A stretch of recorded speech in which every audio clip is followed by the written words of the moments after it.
வேற level எக்ஸ்ட்ரானரியான episode வந்திருக்குன்னே சொல்லலாம். Miss பண்ணாம ஃபுல்லோடையும் கேளுங்க. என்ன காரணம் தெரியல. விசிஎன் சுத்தமா போமாட்டேங்குது. பார்க்குறவலாம் லைக் பண்ணிட்டு பார்த்தீங்கன்னா, எனக்கு கொஞ்சம் பேச வந்து மூடிட்டா இருக்கும். ப்ளீஸ் சப்போர்ட் பண்ணுங்க ஃப்ரெண்ட்ஸ். சுபத்ராவோட புது பையன் அப்படியே காஃபி குடிச்சிட்டு தன்னந்தனியா வந்து நின்று ரசிச்சுக்கிட்டு இருக்காப்புல. அந்த நேரம்னு பார்த்து ஸ்ரீஜா இதான் சரியான சந்தர்ப்பம் அப்படின்னு சொல்லிட்டு அவங்க பக்கத்தில் வரலான் இருக்காங்க. அப்போன்னு பார்த்து நம்ம சுபத்ரா அம்மாவுக்கு 1, 2 விஷயம்லாம் புதுசு புதுசாக வந்து தெரியுது. இசையை பார்த்து இதெல்லாம் கேள்வி கேட்கணும் அப்படின்னு சொல்லி யோசிச்சிட்ருக்காங்க. அந்த நேரம்னு பார்த்து அவங்க மனசாட்சி வராங்க.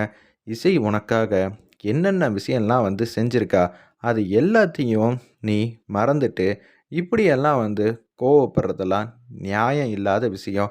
உனக்கும் அந்த உன் பையனா நடிக்க வந்தானே அவனுக்கும் என்ன வித்தியாசம் இருக்குது? நல்லதே செஞ்சுக்கிட்டு இருக்கிறவளுக்கு நீ எங்கே தேடினாலும் கிடைக்காது. தயவு செஞ்சு புரிஞ்சுக்க. நான் ஒன்றும் வருத்தத்தில் தான் இருக்கேன், கோவமாலாம் இல்லை. என்கிட்ட சொல்லியிருந்தா என்ன செஞ்சிருப்ப? வேண்டான்னு சொல்லியிருப்ப. எங்கே தேடினாலும் இப்படியெல்லாம் ஒரு விஷயம் உன் வீட்டுக்கு நடந்திருக்குமா? அவளால் உன் குடும்பம் பலன் அடைஞ்சது தான் ரொம்பவே அதிகங்கிற மாதிரி திங்க் பண்ணுறாங்க. அந்த நேரம்னு பார்த்து நம்ம இசை செமையாக வந்து கத்துறாங்க. உடனே அந்த இடத்துல திரும்பி பார்க்குறாங்க.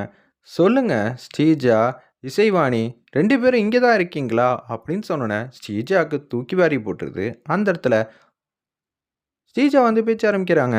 நான் வந்தது உங்களுக்கு தெரியுமா? அப்படின்னு சொல்லி கேட்ட உடனே, ஆ நல்லாவே தெரியுமே. நீங்கள் இப்போ பக்கத்தில் தானே இருக்கீங்க. அதுவும் ரைட் சைடில் தான் நிற்கிறீங்க. கரெக்டா ஸ்ரீஜா? அப்படின்னு சொல்லும்போது, நீங்கள் வரப்பயே நான் எல்லாத்தையும் வந்து தெரிஞ்சுக்கிட்டேன். சரி நீங்கள் பேசாமல் இருக்கிறத பார்த்த உடனே நானும் அமைதியாக இருந்துட்டேன்னு நம்ம அசோக் வந்து ப்ரில்லியண்ட்டாக வந்து பேசிகிட்டு இருக்காரு. அந்த இடத்துல என்னடி பண்ணுற அப்படின்னு கோவத்தின் உச்சத்தில் சத்தமே இல்லாமல் 2 பேருக்கு மட்டும் கேட்குற மாதிரி பேசுகிறாங்க. அசோக் ரொம்ப கெட்டிக்காரத்தனமாக வந்து நடந்துக்கிறாரு. பார்த்து தேவையில்லாமல் வந்து முயற்சி செய்யாத அப்படின்னு சொல்லும்போது, ஏய் ஏதாவது ஒரு செகண்ட் உனக்கு லக்கு எப்பயாவது வந்து இருக்கலாம். அதுக்குன்னு எப்போதுமே உனக்கு இருக்காது. உங்களை நம்பி அவன் இருக்கான். எப்படி இருந்தாலும் நீங்கள் என்ன அடிக்கடி அவனை என்ன கவனமாவா பார்த்துக்க முடியும்? இந்த வாட்டி இல்லைனாலும் அடுத்த வாட்டி அப்படின்னு ஸ்ரீஜா சொல்கிறாங்க. அதே தாண்டி நானும் சொல்கிறேன். எப்போதுமே அதிர்ஷ்டம் உன் பின்னாடியும் வந்து இருக்காது. பார்த்துக்க. என்னைக்காவது ஏதாவது ஒன்று நடக்கும்போது நீ பிடிபட தான் போகிறேன்னு சொல்லிட்டு 2 பேரும் வந்து இந்த பக்கமும் அந்த பக்கம் போகிறாங்க. ஏன்பா இங்கே தன்னந்தனியாக வந்து நிற்கிறீங்க? ஏன் மாமா இப்படி பண்ணுறீங்கன்னு கேட்குறாங்க நம்ம இசைவாணி. இல்லை உங்களுக்கு நான் எதுவும் தொந்தரவாக இருக்கக்கூடாதுல்ல. என் வேலையை நான் கரெக்டாக வந்து பார்த்துக்கணும். ஏன்னா இந்த இடத்துல டோர்லேருந்து இந்த இடம் எட்ஜி வரைக்கும் கிட்டத்தட்ட 18 அடி இருக்குது. அதை நான் கணக்கு பண்ணி தான் இங்கே வந்து நிற்கிறேன். அதனால நான் ஈஸியாக வந்து எல்லாத்தையும் வந்து தெரிஞ்சுப்பேன் அப்படின்னு சொல்லிட்டு இருக்காங்க. அந்த நேரம்னு பார்த்து சுபத்ராவும் வராங்க. ரொம்பயே தன் பையன்கிட்ட உரிமையா, அன்பா, பாசமா வந்து பேசிட்டு இருக்கிறத எல்லாத்தையும் கவனிக்கிறாங்க. சுபத்ராக்கு வந்த கோவம் எல்லாம் பனி போல வந்து கரைஞ்சிருச்சு. ஏன்னா வீட்டில் இருக்கிற எல்லாரும் அவங்கவங்க அவங்கவங்க வேலையை தான் பார்க்குறாங்க. தன்னோட பையன்கிட்ட யாரும் அதுவும் இந்த மாதிரி நேரத்தில் பாசம் காட்ட மாட்டேங்கிறாங்களே, அவனுக்கு எப்படி இருக்கும்? நான் இப்படி இருக்கிறனால தான் எல்லாரும் என்கிட்ட பேசாமல் இருக்காங்களேன்னு நம்ம பையன் மனசில் ஆழமாக பதிஞ்சிருச்சுன்னா என்னத்துக்கு ஆகிறது அப்படின்னு சொல்கிறப்ப, என்னப்பா இங்கே வந்து நின்றுட்டு இருக்க? அம்மா நீங்கள் இப்படி கேட்டீங்களம்மா, ஏன் தனியாக இங்கே நிற்கிறேன்னு. இதே போல தாம்மா இசையும் ரொம்ப உரிமையாக வந்து பேசுகிறாங்க. எனக்கு ரொம்ப சந்தோஷமாக இருக்குமா. நான் இப்படி இருக்கேன் எல்லாருக்கும் தொந்தரவாக இருப்பேன்னு நினச்சிட்டு தாம்மா நான் யார்கிட்டையும் எதுவும் பேசாமல் இங்கே வந்து நின்னேன். ஆனால் இசைவாணி ரொம்ப வந்து அன்பானவங்களாக இருக்காங்க. அவங்கள பற்றி நான் நல்லாவே வந்து தெரிஞ்சுக்கிட்டேன். உங்களுக்கு அடுத்தது இந்த வீட்டில் எல்லாமே வந்து இவங்க தாம்மா. இவங்க பேசினத வச்சே நீங்கள் எவ்வளோ செஞ்ச புண்ணியம்லாம் எனக்கு இப்போ கண்ணுக்கு தெரியுதுமா. அதனால தான் இவங்க நம்ம வீட்டுக்கு வந்திருக்காங்கன்னு சூப்பராக வந்து பேசிகிட்டு இருக்காங்க. இதை கேட்ட உடனே முன்னமும் வந்து தன்மையாக அமைதியாகிடுறாங்க. தேவையில்லாமல் நம்ம கோவப்பட்டிருந்தா சின்ன சின்ன விஷயத்துக்காக கோவப்படுறது தான் குடும்பத்தோட பிரிவுக்கே காரணமாக இருக்குன்னு சுபத்ரா அம்மா வந்து யோசிச்சுட்டு இருக்காங்க. அத்தை இருங்க அத்தை, அவரை கொண்டு போய் நான் ரூமில் வந்து விட்டுட்டு உங்களுக்கு ஏதாவது உதவி செய்யணுமா? உன்கிட்ட நான் பேச வேண்டியதெல்லாம் இருக்குது சரியா அப்படின்னு சொல்கிறாங்க.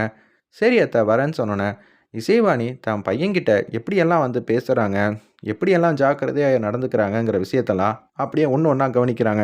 "இங்க வாங்க அசோக், நிலப்படி இருக்கு. இப்ப கால தூக்கி வாங்க" அப்படின்னு சொன்னோனே, அப்படியே வராங்க. ரைட் சைடு திரும்பணும், லெஃப்ட் சைடு திரும்ப போறோம் அப்படின்னு ஒவ்வொரு வாட்டியும் இன்ஸ்ட்ரக்ஷன் தெள்ள தெளிவா வந்து குடுத்துக்கிட்டு இருக்காங்க.